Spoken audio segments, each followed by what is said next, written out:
chegamos ao momento mais importante da nossa reunião. Enquanto o meu engenheiro acerta o meu som, eu quero que você abra, por favor, a sua Bíblia no livro do profeta Oséias, capítulo 6, versículo 6. Você já tem a sua apostila. Sua apostila deve ser guardada, deve ser colecionada, e a cada módulo você junta numa capa para ter a sua escola em casa. Diz assim o profeta Oséias: pois misericórdia quero e não sacrifícios, e o conhecimento de Deus mais do que holocaustos. Eu quero misericórdia e conhecimento. Que essa palavra venha a abençoar todos os corações e a confortá-los e a encorajá-los. Oremos a Deus.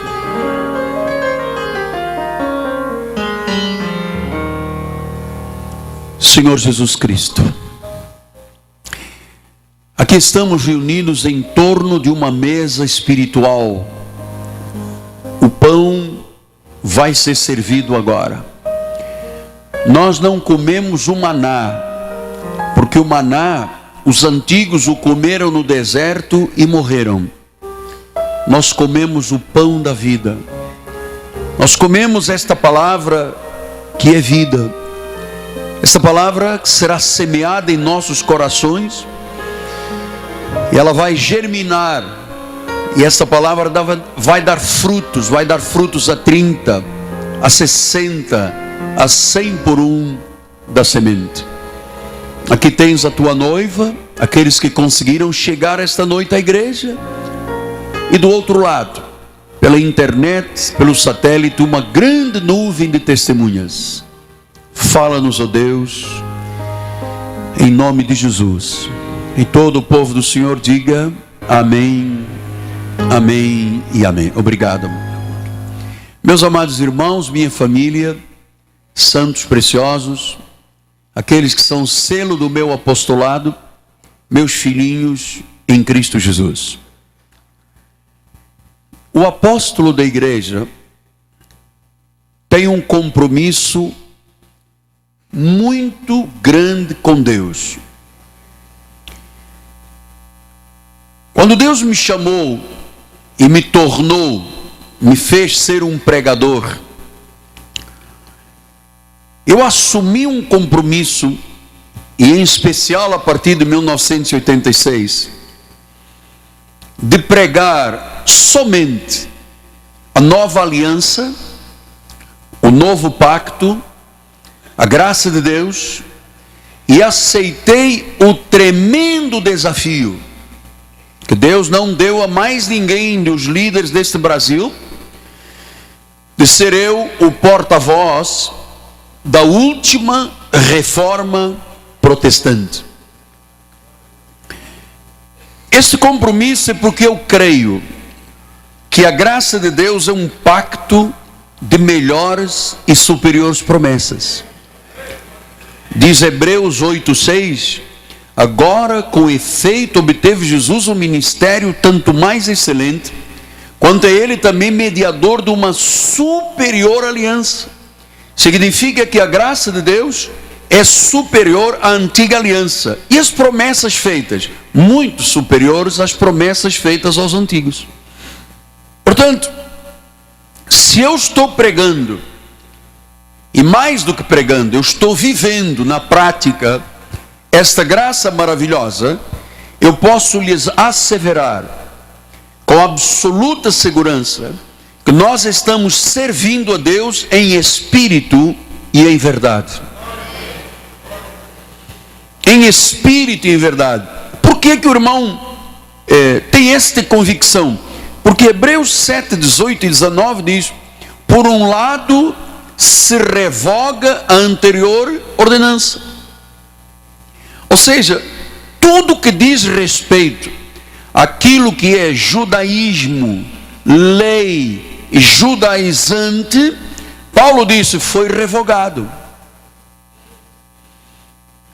É lamentável, bispos, que a igreja de Jesus, uma coisa que foi revogada por Deus, a igreja continue na prática o que Deus revogou. E por que Deus revogou a antiga ordenança? Por causa da sua fraqueza e inutilidade. Você pode jejuar o que quiser, lamber o pó da terra, subir ao monte, fazer vigílias, 1 ano sem comer, é fraco e inútil. Então Deus revogou a lei. E depois ele diz no versículo 19: pois pela lei, a lei nunca aperfeiçoou coisa alguma. Não adianta você imaginar que um pouco de lei, não, mas tem o fator, não tem, Deus disse, revogou. Há muito pouca gente obediente a Deus nesta terra. Diz que a lei não servia, era fraca, era inútil, nunca aperfeiçoou, nunca salvou ninguém. Mas por outro lado, disse Paulo, se introduz uma esperança superior pela qual nos chegamos a Deus. Qual é esta esperança superior? Qual é o pacto melhor? Qual é a aliança melhor? A graça de Deus. Pastor, existe uma outra forma de se aproximar de Deus, de ter comunhão com Deus, fora da esperança superior da graça? Não. Mas não é porque eu estou dizendo, é porque a Bíblia diz, pela qual nos chegamos a Deus. Não há outra forma. A igreja quer se chegar a Deus pelo jejum, pelo sacrifício, pelo pago preço. Ele não se chega a Deus por isso. A Bíblia diz que neste pacto o justo vive por fé. Então assim o Senhor tem levantado um povo poderoso aqui na Cristo Vive, nas nossas igrejas, que estão aqui representadas tão bem esta noite. Um povo que o profeta Joel disse, como nunca houve. Porque a pessoa que cresce na graça e no conhecimento, a pessoa que vai tendo os olhos espirituais iluminados, que Deus tirou os véus, arrancou as escamas, pode se considerar efetivamente um ser espiritual poderoso nesta terra. É isto que se chama uma igreja nova, boa, limpa, uma igreja de boa consciência, uma igreja que tem um ânimo de Deus, uma igreja que tem um gozo completo. É a igreja que conhece. Agora vamos voltar lá em Oséias, o profeta, porque o Senhor disse assim, misericórdia quer e não sacrifício. O conhecimento de Deus, mais do que qualquer holocausto, qualquer preço a pagar, conhecimento. Eu vou lhe dizer uma coisa muito interessante. Quando eu era, desculpa a expressão, não leva a mal o que eu vou dizer, você bem português. Quando eu era Maria vai com as outras, fazia o que a lei fazia, nunca ninguém escreveu um blog contra mim, nunca. Mas a partir do momento em que o conhecimento passou a ser o modus operandi desta igreja, meu Deus, eu hoje entendo porque que Paulo disse que as fortalezas, sofismas e altivez se levantam contra quê? Contra o conhecimento. Contra o conhecimento. Porque a grande arma de um homem de Deus, de uma mulher de Deus, a grande arma de um pastor, de uma igreja, de uma família, é o conhecimento. Porque você tem um conhecimento genuíno da palavra, do poder de Deus. Você sabe que você é um filho de Deus. Você conhece a sua identidade. Você quer viver e vive as virtudes de Deus. Mas para se viver as virtudes de Deus tem que se ter conhecimento. Então o Senhor disse, eu quero misericórdia, eu quero lealdade, eu quero conhecimento muito mais do que qualquer preço a pagar, lambe pó, faz jejum ou vigília. E ele diz mais. Ele diz mais em Oséias 4, 1 a 3. Ele disse, ouvi a palavra do Senhor, vós filhos de Israel, porque o Senhor tem uma contenda com os habitantes da terra. Olha, Deus tem uma contenda com a lei há muitos anos. Ele diz, nela não há verdade. Na terra não há verdade, não há amor, nem conhecimento de Deus. Então a grande contenda de Deus com a terra é que nas questões da verdade, nas questões do amor e nas questões do conhecimento, não existe verdade se não for a graça de Deus. Depois disso, o que só prevalece é o perjurar, é o mentir, é o matar, é o furtar, é o adulterar. Há arrombamentos, há homicídios sobre os homicídios. Por isso a terra está de luto. E todo que mora nela desfalece como os animais do campo e as aves do céu. Até os peixes do mar perecem. Depois ele tem aqui um versículo que eu sempre pensei, mas meu Deus, isto é tão real, é tão sensível. Ele diz assim: o meu povo, por causa de não haver verdade, não haver conhecimento, o meu povo está sendo destruído. Não é porque lhe falta jejum, vigília, sacrifício, lamba o pó da terra. É porque lhe falta o quê? E o que é a luta do diabo nesta terra, né, das hostes malignas? É contra o conhecimento. Porque se nós nos pusermos, conforme aqui diz, a mentir, né? Olha o que ele diz aqui: a perjurar, a mentir, a matar, a furtar, a adulterar a palavra. Olha, não haveria nenhum problema. Mas a partir do momento em que você foca a sua vida, não mais na mentira, mas no conhecimento, meu amado, as baterias estão voltadas contra você. As baterias estão voltadas.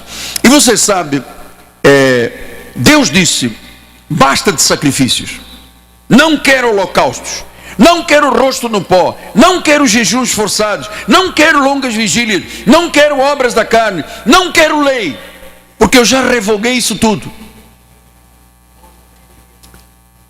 E a igreja de Jesus diz: Senhor, não és tu que mandas aqui. E Deus disse: eu tenho uma contenda contra a terra. Veja o que diz em 1 Coríntios 15, 56. O aguilhão da morte é o pecado, e a força do pecado é o quê? A lei. Significa que se Deus revogou a lei e você pratica a lei, você está dando força ao pecado. Você está em adultério espiritual, conforme disse Oséias e Paulo disse a Roma. Então Oséias diz 6,6: conhecimento de Deus. Eu quero conhecimento de Deus. Misericórdia quero e não sacrifício. Conhecimento de Deus mais do que holocausto. Pastor, mas onde começa este conhecimento?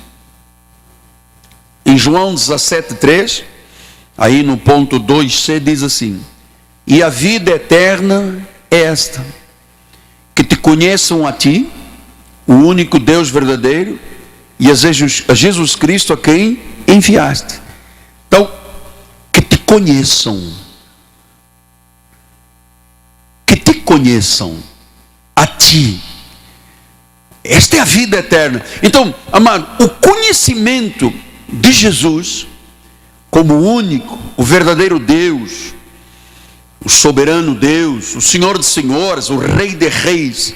Saber que se eu conheço Jesus, eu tenho a vida eterna, é aqui que começa o tal conhecimento que substitui os sacrifícios e os holocaustos. Então conhecer Jesus é ter a vida eterna. Ele disse que te conheçam a ti. Ele não disse que conheçam a religião, que vivam de ordenanças, que sigam falsos deuses. Ele não disse isso. Olha, a vida eterna é esta, que te conheçam a ti. Então, para conhecer a Jesus, a pergunta é qual? Dos dias da sua carne? Não, a ninguém conhecemos segundo a carne. Se a Cristo conhecermos, já não o conhecemos assim. Então qual é o Cristo que nós conhecemos? O ressuscitado. E ele diz em 1 João 5,12: quem é o homem que te disse, bispo, 1 João 5,12, eu vou na minha Bíblia, não é João não, 1 João 5,12 diz assim: aquele que tem o Filho tem a vida. Aquele que tem o Filho tem a vida. Aquele que não tem o Filho de Deus não tem a vida. Olha, lá está, 1 João 5,12, aquele que tem o Filho tem a vida. A vida eterna é esta, que te conheçam a ti. Então você está entendendo que isso não é um jogo de palavras que Deus lança sobre a igreja. Isto não é a razão humana. Ter o Filho é ter uma experiência viva e real com o Senhor. É passar por uma regeneração. É sair da morte para a vida. É sair das trevas para a luz. É ser nova criatura. Então a minha pergunta é: quem é que tem essa experiência de dizer, eu tenho Jesus no meu coração? Levante a sua mãozinha lá. Jesus no coração. Sabe, é passar por um novo nascimento. É renascer de uma semente incorruptível. Depois ele diz no versículo 13: estas coisas vos escrevi a fim de saberdes que tendes vida eterna, vós outros que credes no nome do Filho de Deus. Então você percebe que quando você tem o conhecimento mais do que holocaustos, você tem a certeza da salvação. Mas como a igreja da lei está ligada aos holocaustos, não tem a certeza da salvação. Não tem a certeza nem na palavra. Olha, pouca gente acredita sagradamente na palavra. Pouca gente acredita no que Deus diz. Porque se acreditasse, nós hoje teríamos um mundo diferente, meu amado. 1 Coríntios 2,9 diz: está escrito, nem olhos viram, nem ouvidos ouviram, nem jamais penetrou no coração do homem, sobre o que Deus tem preparado para aqueles que o amam, para aqueles que acreditam, para aqueles que sabem que o conhecimento de Deus é a base da vida espiritual. A igreja de Jesus tem que ter este conhecimento. Senão, se ela não tem o conhecimento da graça, ela dá ênfase à lei, ela dá ênfase às obras, em vez de dar ênfase à fé. Por isso é que Paulo disse em Colossenses 2,20: se morrestes com Cristo por rudimentos do mundo, porque como se vivesseis do mundo vos sujeitais a ordenanças. Como é que você pode ser um crente salvo e ainda estar sujeito às ordenanças? Não manuseis isto, não provas aquilo, não toques aquilo outro, segundo os preceitos e doutrinas dos homens. Este é o drama. É a igreja que é dirigida por preceitos do homem. E depois ele disse: olha, tais coisas com efeito têm aparência de sabedoria, culto de si mesmo, falsa humildade, rigor ascético, mas não tem valor algum contra a carne, contra a sensualidade. Então nós estamos aprendendo que se você se sujeita a ordenanças da carne, a doutrinas dos homens, você não tem conhecimento de Deus. Não há maturidade espiritual se não houver conhecimento de Deus. Porque a maturidade vem pelo conhecimento. João 17:2, o Senhor diz assim: como lhe conferiste autoridade sobre toda a carne, a fim de que ele conceda vida eterna a todos os que lhe deste. Hein? Vida eterna aos que lhe deste. Os que deste são aqueles que conhecem, são aqueles que têm conhecimento. Então nós somos do Senhor desde antes da fundação do mundo. Ele escreveu o nosso nome no livro da vida. E você sabe, João 17,6 diz: manifestei o teu nome aos homens que me deste do mundo, eram teus, tu nos confiaste, eles têm guardado a tua palavra. Versículo número 9: é por eles que eu rogo, não rogo pelo mundo, mas por aqueles que me deste, porque são teus. Versículo 14: eu lhes tenho dado a tua palavra, e o mundo os odiou, porque eles não são do mundo, como também eu não sou. Então, os que vieram a Jesus foi porque o Pai os trouxe. E ele diz no versículo 12: quando eu estava com eles, guardava-os no teu nome, que me deste, protegi-os, a nenhum deles se perdeu, exceto o filho da perdição, para que se cumprisse as Escrituras. Então nós estamos vendo aqui que o conhecimento de Deus traz a maturidade. O conhecimento de Deus, amado, olha, por mais intenso que você queira ser em sacrifícios, Deus não os atende. Isso foi uma herança que se recebeu da Igreja Católica. Que tudo é com novena, tudo é com procissão, tudo é com sacrifícios. E Deus não quer, Ele diz que não quer isso. Ele quer é conhecimento na igreja. João 6,44 se diz: ninguém pode vir a mim se o Pai que me enviou não o trouxer. Não existe livre-arbítrio, olha lá. Depois diz no versículo 65: por causa disso é que vos tenho dito, ninguém pode vir a mim se pelo Pai não lhe for concedido. Então este conhecimento que eu lhe passo aqui, e sabe, eu entendo os meus colegas da lei que ficam nervosos fazendo blogs, né? Blogs contra o Miguel Ângelo, blogs contra não sei o que. Como é que o indivíduo que se diz pastor se dá ao trabalho de fazer um blog? Não é para criticar a mentira da Universal, nem do RA, não sei de quê, do Mundial. É para quem está trazendo conhecimento. Porque eu nunca vi em 30 e poucos anos da obra de Deus alguém lutar contra o espiritismo, alguém lutar com todas as armas contra as mentiras do sal, do óleo. Mas como lutam contra o conhecimento? Porque eles sabem que no momento em que você tira o conhecimento da tua vida, você é destruído. Então, Satanás é esperto, mas eu sou sábio. E você é sábio. E você sabe. Eu vou lhe dizer com muita honestidade uma coisa. Se Deus hoje fechasse este ministério, desapareceria a graça de Deus da terra. Porque nós somos a única igreja, os nossos, denominação, que não cai à direita, não cai à esquerda, e nos mantemos nesta linha da graça de Deus, irmão. Diga o que disserem, diga o que disserem. É o conhecimento que faz o homem ser forte. Então, como é que as baterias se levantaram? Contra o conhecimento. Se algum dia viu alguém falar contra o óleo e o sal, não vê. Mas tem uns 20 blogs de pastores que botaram os nomes deles, o telefone e tudo, para contestar a graça de Deus. E Deus me deixou claro isso, Miguel, não fique nem triste de ver isso, porque você sabe, eles não estão falando sobre a sua vida moral, não estão falando sobre a sua vida familiar, não estão falando sobre questões pessoais. Eles estão me atacando a mim, a Deus. A Deus. Portanto, se eles falassem mal da minha vida moral, aí eu poderia reagir. Mas eles estão dizendo, não existe predestinação, não existe Deus soberano, existem 3 deuses, não sei o que, sabe? E a luta não é contra Miguel Ângelo. A luta é contra Deus. Porque Deus disse lá em Profetas: eu tenho uma contenda contra a terra.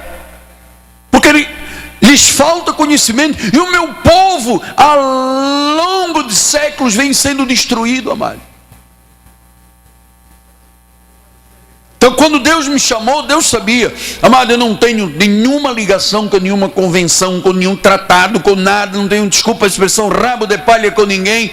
Eu estou aqui livre, submetido a Deus, e o que o Senhor quer fazer, Ele faz, com quem Ele quer, como quem não quer. Então eu vou lhe dizer uma coisa, para mim, pouco se me diz, quando um indivíduo se levanta, porque o Miguel Ângelo é unicista. Eu unicista? Eu sou bíblico. Onde é que está uma igreja que tem a capacidade de em menos de 2 anos gerar 300 e poucos estudos bíblicos, milhares e milhares de versículos? Porque ele veio trazer Sibélio de volta, porque ele é um marcionista. Eu não sou marcionista, não sou sibeliano, eu sou de Jesus, eu sou de Paulo, eu sou da verdade, a verdade que liberta, meu amado. E sabe por que você escreve blogs contra o Miguel Ângelo? Porque você está escravizando o seu povo, enganando o seu povo. E este é o ministério que tira as escamas, meu amado. Este é o ministério que tira os véus. Este é o ministério que liberta, sem mentira. Aqui não é mentira, é palavra, preto no branco. Então nego tem que... Bem, uma vergonha, tem uma igreja que na página principal deles puseram lá, a Cristo vivo, Miguel Ângelo. É uma vergonha. Porque ele quer o quê? Ele quer o que o inimigo gostaria? Fechar minha boca e a tua.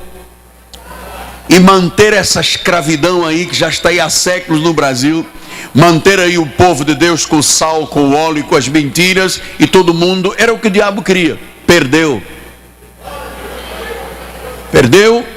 porque nós estamos absolutamente convencidos, amado.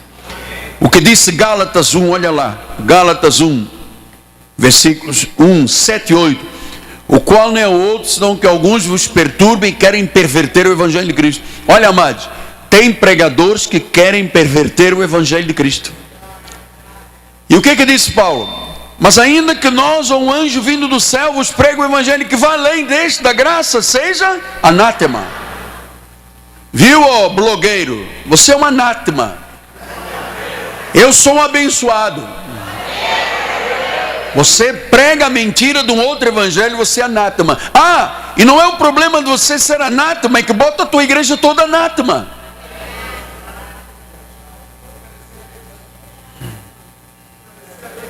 Claro. Romanos 3,13 ele disse: se alguns não creram, a incredulidade deles virá desfazer a fidelidade a Deus. Deus não muda de maneira alguma, seja Deus verdadeiro e mentiroso todo homem. Não adianta fazer páginas, blogs e dizer que porque eu sou o Guedes, o blog do Guedes, o Guedes. Olha, e puseram-se aí numa guerra alguns irmãos da igreja. Não perca tempo com essa gente, meu amado. Essa gente é escravizadora, essa gente quer o mal do povo de Deus, não quer a igreja vivendo a plenitude de espírito e verdade, quer escravos e cegos. Aqui não há um escravo, aqui não há um cego, aqui há povo por cabeça, meu amado. Seja Deus verdadeiro, diga isso, seja Deus verdadeiro. Então ter conhecimento de Deus é ter um plano perfeito, é ter revelação das Escrituras Sagradas, é saber que os mistérios agora já são luz para a tua vida. Efésios 3, 13 e 4, pois segundo uma revelação me foi dado a conhecer o mistério, conforme escrevi há pouco resumidamente, pelo quando ledes podeis compreender o meu discernimento do mistério de Cristo. E é isso que esta igreja compreende. Olha, você não veio aqui dia de trânsito apertado, tiroteio na rua. Olha quantas centenas de pessoas estão aqui. Não te vou dar sal, não te vou dar óleo, não te vou tapar os olhos. Eu vou te dar vida livre, eu vou te dar conhecimento, eu vou te dar o mistério de Cristo revelado. O mistério de Cristo revelado. Hebreus 10, 20 diz: pelo novo e vivo caminho que Ele nos consagrou. Então, a graça de Deus é um novo e vivo. E a lei é velho e morto. É morto. Apóstolo, mas então, e onde ficam os sacrifícios? Esqueça-os. Isto é herança maldita. Deus disse: eu quero conhecimento, eu não quero holocaustos. Eu vou seguir o que Deus disse. A força do pecado é a lei. Foi revogado, não adianta trazer de volta, foi revogado. Querem perverter o Evangelho de Cristo. João 17, 17 disse: santifica-os na verdade, a tua palavra é verdade. E você sabe, verdade traz outras verdades, mentira traz outras mentiras. 1 Coríntios 3, 10 e 11. Segundo a graça de Deus que me foi dada, lancei o fundamento como prudente construtor, e outro edifica sobre ele, sobre o fundamento de Paulo. Porém cada um veja como edifica, porque ninguém pode lançar outro fundamento além do que foi posto, que é Cristo Jesus, por Paulo. Ninguém pode. Então o fundamento é Cristo. Cristo é a vida eterna. Então, meu amado, em primeiro lugar você tem que saber que você tem a vida eterna. Se nós morrêssemos agora todos aqui, quando dessemos a primeira respiração em espírito, estávamos no seio de Abraão. Alguém tem dúvida disso? Aqui há esperança. Segundo, que tu és salvo para sempre, que o fundamento da tua vida é Jesus Cristo. Tu não és mais como uma onda agitada, levado de um lado para o outro. Tu agora foste levado por Deus para Cristo vivo, meu amado. Depois do fundamento, o que Paulo disse? Começa-se a fazer o quê? A edificar. Começa-se a conhecer a salvação eterna, a predestinação antes da fundação do mundo, o nome escrito no livro da vida, que eu sou parte desta desta filiação, sou um espírito como ele, sou um sacerdócio santo, sou nascido de Deus, o maligno não toca. Você sabe, aí começa o que esta igreja tem feito desde 1986, que é lançar fundamentos e edificar vidas. Lançar fundamentos e edificar a vida. Mas amado, ouça, é isto que está escrito. O que eu lhe ensino é o que está escrito. O que eu lhe ensino é o que o Espírito diz, é o que a palavra de Deus diz. E Paulo diz em Colossenses 1:9, por esta razão, nós desde o dia em que ouvimos, não cessamos de orar por vós e pedir que transbordeis no pleno conhecimento de quê? Da sua vontade, com sabedoria e entendimento.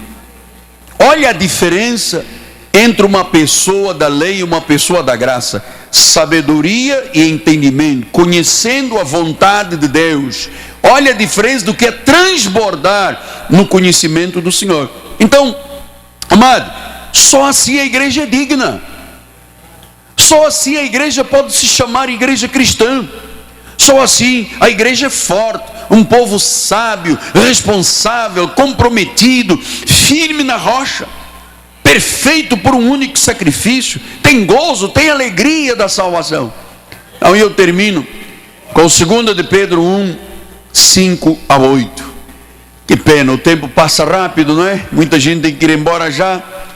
Por isso mesmo, vós, disse Pedro, reunindo toda a vossa diligência, todo o vosso cuidado, associai a fé, com a fé a virtude, com a virtude o conhecimento. Lá está, sempre o conhecimento. Com o conhecimento o domínio próprio, com o domínio próprio a perseverança, com a perseverança a piedade, com a piedade a fraternidade, e com a fraternidade o amor. Por estas coisas, existindo em vós, e em vós aumentando, a cada culto está aumentando, você não vai ser nem inativo, nem infrutuoso, no pleno conhecimento do nosso Senhor Jesus Cristo. Você não vai ser inativo, você não vai ser infrutuoso, você vai ter o pleno conhecimento de Jesus Cristo. Então, por isso é que o profeta lá atrás disse: eu quero conhecimento em vez de holocaustos, em vez de sacrifício. Então o que Deus espera? Não é alguém que diz: oh, porque eu passei uma semana no monte jejuando, vigiliei, sacrifiquei. O que Deus quer é que você abra a sua boca e num sonido claro você diga aquilo que você crê. Aquilo que eu creio eu falo, aquilo que nós cremos nós falamos. E Deus diz conhecimento. Amados, o nosso ministério não se desvia nem à esquerda nem à direita. Ah, mas tinha um moço que saiu daqui e agora está batizando nas águas. Azeite é problema dele. Eu não trago de volta o que Deus revogou. Meu amado, eu sou um homem de Deus, eu sou um profeta do Senhor. Eu não estou aqui para contender com Deus. Eu não quero morrer. Eu não quero perverter o Evangelho de Cristo. Se a Bíblia diz nenhuma condenação há para que estão em Cristo Jesus, eu fico com Deus. Se Deus diz que a força do pecado é a lei, eu fico com Deus. Se Deus diz que a graça é de superiores promessas, eu fico com Deus. Amado, se Ele disse está revogado, está revogado. Ah, apóstolo, se todos nós estamos aqui, essas centenas de pessoas, não voltarmos mais à igreja, o senhor não muda a sua confissão? Não. Você sabe por quê? Porque você nunca abandonaria a verdade pela mentira. Você é sábio. Você sabe que esta igreja não te manipula. Você sabe que eu sou um indivíduo temente a Deus. Você sabe que eu sou uma pessoa de família. Você sabe que eu sou uma pessoa idônea. E eu estou transbordando do conhecimento de Deus.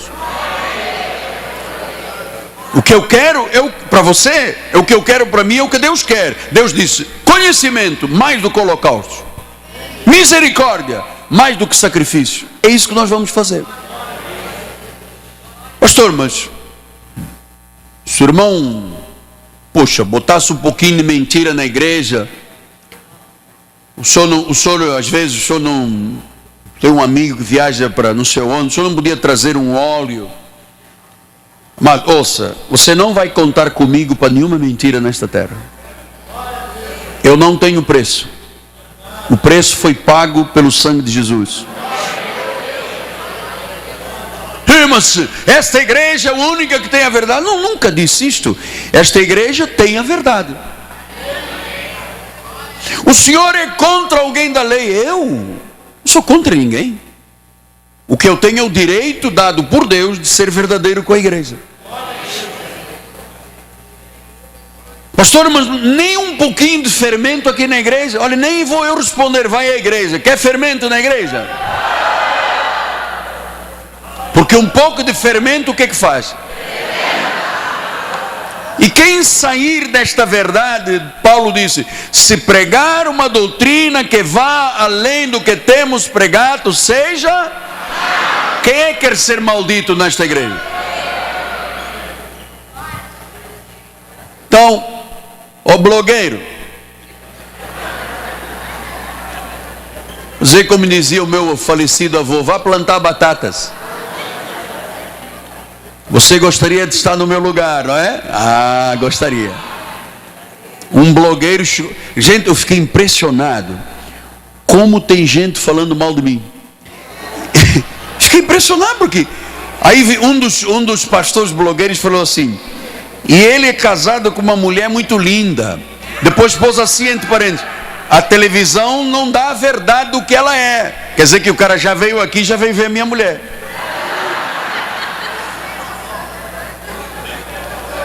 Você vê?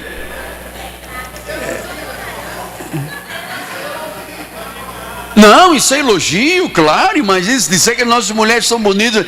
Mas ele veio aqui para ver se a minha mulher era mesmo gente, ou se era uma boneca que eu importei para colocar aqui na minha... Vê gente que não faz nada na vida. Bem, eu acho que é um bom gosto vir à igreja também para ver a minha mulher, mas é minha. Então, diz, na televisão ela não mostra o que ela é, pessoalmente é bem o que, meu amado? Ô blogueiro, bem o que? Que você quis dizer? Fica na tua aí, com a tua cafunfa aí, tá bom? Vamos lá. Então, misericórdia quero e não, o meu povo tem sido destruído porque lhe falta. Amém? Ao domingo